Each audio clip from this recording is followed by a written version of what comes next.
জীবন, বিকাল হয়ে গেছে, বাসায় যেতে হবে, চলো। এখনই যাবা? তুমি আসছো তো মাত্রই।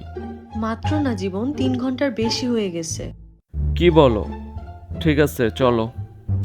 দৃষ্টি, চলো তোমাকে বাসায় নামাই দিয়ে আসি। মাত্রই তো আসলাম। মাত্র না দৃষ্টি, তুমি আসছো প্রায় 1 ঘন্টা হয়ে যাচ্ছে। চলো তোমাকে বাসায় নামাই দেই, পরে আবার লেট হয়ে যাবে।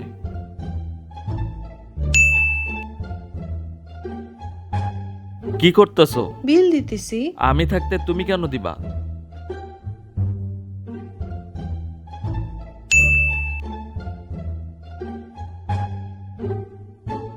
কি করতেছো? বিল দিতেছি।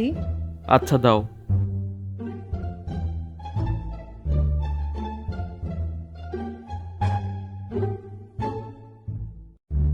জীবন, আমাকে ছবি তুলে দাও তো। এই নাও দেখো। হ্যাঁ, সুন্দর আসছে। দাও আরো কয়েকটা তুলে দেই। আরে 3টা পিকই তো সুন্দর আসছে, আর তুলতে হবে কেন? আরে 3টা পিকে কি হয় নাকি? আরো 30টা তুলি, দাঁড়াও। জীবন, পিক তুলে দাও তো। ওকে, একটাই কিন্তু তুলবো, বেশি তুলতে পারবো না, অনেক গরম। থাক, তুলতে হবে না।